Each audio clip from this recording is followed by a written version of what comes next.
In this video, we're going to talk about the 15 things you need to know when moving to Los Angeles, and we're going to get to it right now.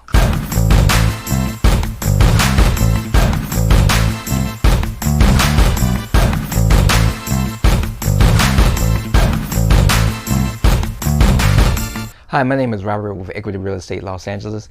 If this is your first time to this channel and you want to know everything about living, working, playing, and eating here in Los Angeles, make sure you hit that subscribe button and click that notification bell so you get notified every time we do a new video. So you've probably been doing a ton of research in terms of areas where to live, neighborhoods that kind of fit your lifestyle, but you're probably wondering what the hell is it like to live here in Los Angeles? Well, I came up with 15 things you need to know about living here in Los Angeles based on a lot of questions that I get based on my time here, which has pretty much been over a decade, and kind of things I kind of hear locally in the news. So let's dive into the 15 things you need to know.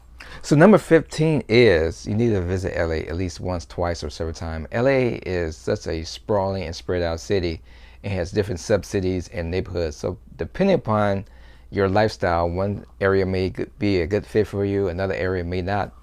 Also, you want to get a feel for the commute. So depending upon where you need to drive. I mean, when I first moved here, I actually had one of these dinosaurs, which is a TomTom navigation system, and it pretty much got me to know the city pretty well. And because I've been over here over about a decade and a half, I know the city pretty much in and out. So visit here as many times as you can before you make that major move. So number 14 is the rain. So there's a song by Tony called "It Never Rains in Southern California." Well, that's not true. Even though we have great weather pretty much 9 out of the 12 months a year, pretty much through the months of October to early January of next year, that's usually our winter season. And at that time, we actually get a lot of rain. And as a driver, you need to be prepared because that's when we do have a lot of traffic accidents. I tell people, hey, make sure you have good tires, make sure you have good windshield wipers, because people do not drive for conditions, and that's when we have a lot of accidents because the roads are slippery. So just be prepared when it rains. Be a very cautious driver. Number 13 is the food scene. The food scene in LA is incredible. So even though LA is spread out in nature, it is worth it to kind of check out the different culinary options. We have so many ethnic type foods in terms of Persian, Asian, Indian, Russian.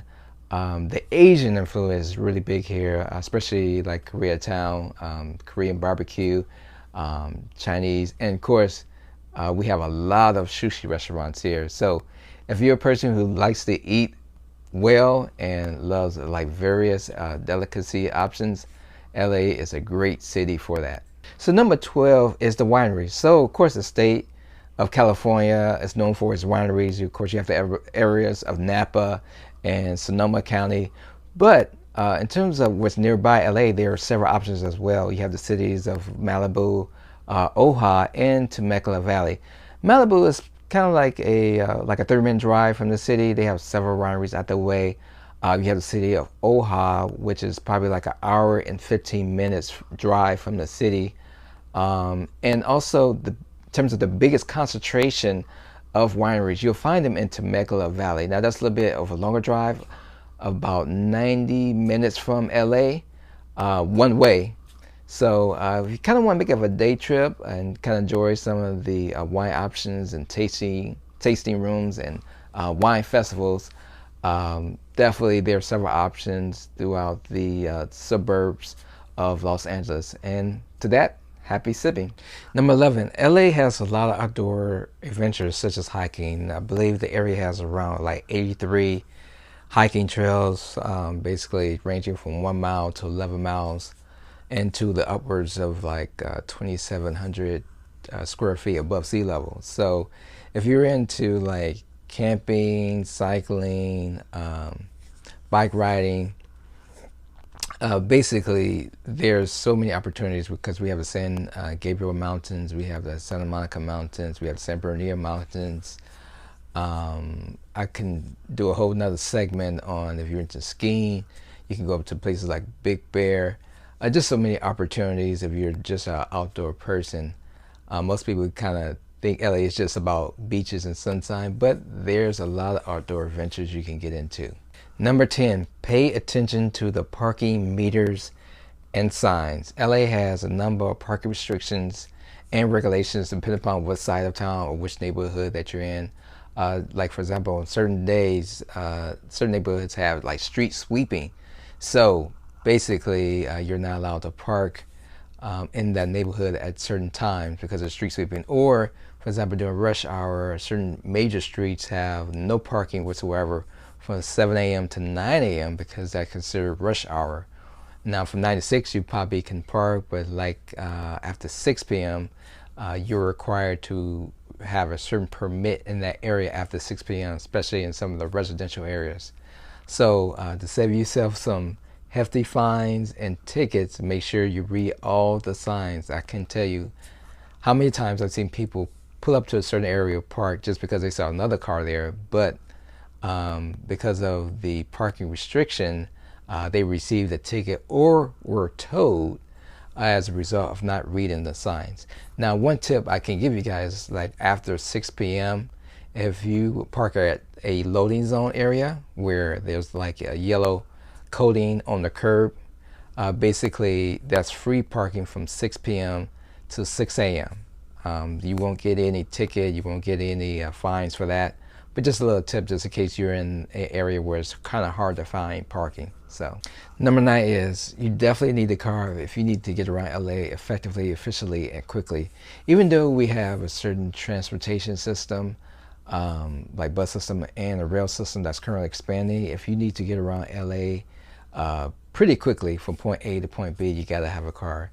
There are certain neighborhoods you can't even get to without a vehicle because some of the streets are so narrow or it's very hilly that transportation system is inaccessible. So if you want to get around effectively, bring your car from where you're coming from, or make sure you purchase a car when you get here. Number 8, LA has some amazing produce. So when it comes to some of the freshest, greenest, and juiciest fruits and vegetables, you definitely will find them here because we have a lot of farmer markets out here during the week and especially over the weekend. So if you're looking to kind of get that organic, fresh fruit that's basically coming from the earth to the kitchen table, it's definitely, you can find those at the local farmer markets and some of the organic grocery stores. What I love is that you basically are getting some of that fresh produce locally versus getting it from another country or state that's like 1,500 miles away. So when you get it locally, it's going to be at the highest quality. So make sure when you move here, check out some of the local farmer markets. Number 7 is LA is definitely a dog-friendly city. So if you're a dog mom or a dog dad, you're definitely going to like it here. I mean, we have so many dog amenities like dog parks, restaurants, dog boutiques, dog hotels, dog daycare.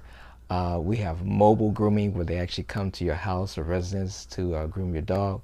It's a totally friendly dog city. There are certain areas of beaches that dogs are not allowed, but mainly if you go to like a boardwalk of a beach area, they pretty much allow, like in Santa Monica, you can bring your pet, or in certain grocery stores and some outdoor malls like the 3rd Street Promenade or the Grove, you're allowed to bring your pet. So if you have a dog, make sure you bring him with you as well when you move here. Number 6, the housing market is definitely competitive in terms of renting or buying. Now, because we have so many people that move here from basically all parts of the country and the entire world, because LA is an international city, the housing market can get pretty competitive.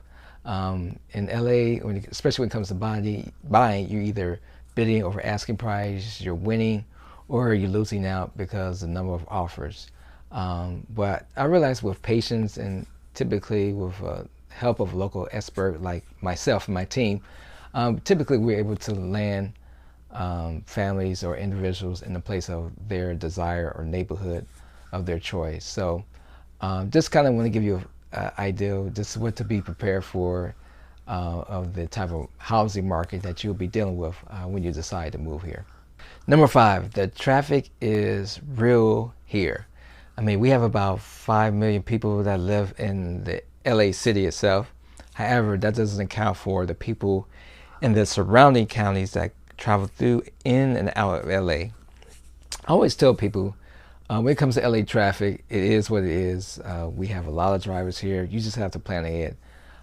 Typically, the traffic peakest traverse times are usually in the morning from like 7 a.m. to 10 a.m. and then in the evening from 3 to 7. So if you have anything that's important you need to do in LA, basically plan around those times and also give yourself an extra cushion as well, because traffic conditions can change like within a second. So and of course we have a number of like freeways here, major freeways, mainly the F405 is the main traffic bridge that connects a lot of counties. Like Ventura County is connected through a 405, and then which also runs down to Orange County and to San Diego, which pulls in a lot of traffic on a daily basis. So plan ahead. Always use your Waze app, because that can help you navigate some certain traffic conditions. And another tip I can give is tune in to radio AM 1070. They give traffic updates every 15 minutes. So sometimes traffic conditions may be changing on a particular route that you're on. I can give like one story where I was actually leaving a concert event from downtown LA at midnight, and there was a crash that happened basically in the route on my way home. And because I heard that accident on the radio, I was able to save myself extra 2 hours on the way back home. So keep your radio on, dialed in at AM 1070, and also, like I said, use your Waze app as a tool to kind of like navigate shortcuts and whatever conditions that may be occurring on the road. Number 4 is LA is really big. There's always a running joke in terms of, depending upon what side of the 405 you live on, that will determine your commitment in your friendship or relationship, because that's how spread out the city is.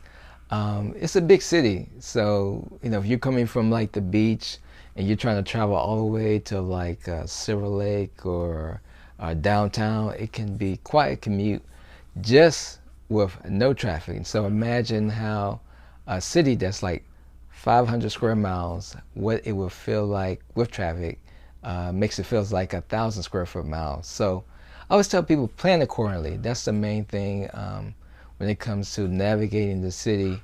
It's like no other in terms of being on the West Coast. Of course, like I said, you got to have a car, but you got to plan in advance because the city is pretty spread out. So as I tell people in LA, when you commute here, always plan ahead, be patient, and to feel good about yourself, have a nice cup of coffee as you're en route to your destination. Number 3, when it comes to walking, make sure you use the crosswalk and always pay attention to cars. For one, drivers here are aggressive and they do not pay attention at times. So when you're crossing an intersection, make sure the driver sees you. And secondly, they do give out tickets for jaywalking. So depending upon what city or area you came from, you may be used to freely walking across streets without using crosswalk. But here they will give you a ticket, and the fines can go up to about $200. So like I said, pay attention to the drivers and always use a crosswalk here, which is really important for your safety too. Item number 2, LA is more than entertainment. Most people obviously consider LA, all about Hollywood and stars, but there's a lot of big tech startups here. I've met and connect with a number of individuals who obviously move here maybe for a job or career opportunity, but they typically use their career side to start their own business or startup. We have a number of tech companies who establish real estate here, like Facebook, YouTube, Google. Matter of fact, Google is actually building an entire 3-block complex on the west side. I think it's going to be done probably in the year 2022. It's going to be one of their main headquarters. So from an entrepreneur standpoint and a big tech standpoint, LA is actually becoming a big hub for that industry. Matter of fact, in Marina del Rey, they actually call it the Silicon Beach area because of the number of tech companies that have relocated here and established a number of connections. And lastly, number one, which is my favorite, LA has some amazing people here. Most people kind of see the television side and say, oh, okay, LA must have some snobbish people with all those entertainment. You know what I realized since my time being here over a decade, my social life actually has 10x. I've made so many friends here, but also in other places like San Diego and Las Vegas and the Bay Area, just because of friends that I've networked with here. LA has a lot of people from other places, so typically when you have an environment like that, and people who have moved from other places, countries, and states, they typically like to connect with other people who are like-minded, or hey, you know what, I'm from out of state as well, and provide some common ground. So we always have events here that typically you can find on Facebook. I've connected with people through networking groups or through meetup.com, which has a number of network events and hobbies. We connect with individuals, create connections and friendships. So there's some amazing people to meet here. Great city in terms of diversity, food, just a lot of connections you just can build up from ground zero. And like I said, my social network pretty much it 10x from the place I moved from, which was originally from Chicago, but just from being here in LA over like I said, over a decade, I've made so many connections just with some amazing people. Once again, my name is Robert. I'm a local real estate agent here. If you're thinking about moving here to LA, or if your job or business has you move here, give me a call, shoot me a text, send me an email. I'd love to help you find your ideal place. There are so many subcities and locations where you can find that ideal home, whether you're looking to find something like in the beach cities in the South Bay, or something with larger square footage or bigger lots like in the Valley area, Sherman Oaks or Encino. I'd love to help you find your dream house, depending upon where you'll be working or where you'll be playing. Make sure you reach out to me at any given time. We'll absolutely love to hear from you and definitely connect with you in terms of finding the place that's the right fit for you. Also, if you have an area in mind, comment in the video below. I can get more details about that specific area. Also, make sure you hit that subscribe button and notification bell. I do a ton of videos in terms of what it's like to live here in Los Angeles, neighborhood tours, places to eat, just a lot of cool stuff. So make sure you hit that subscribe button and notification bell, and so you get notified every time we do a new video. Until next time.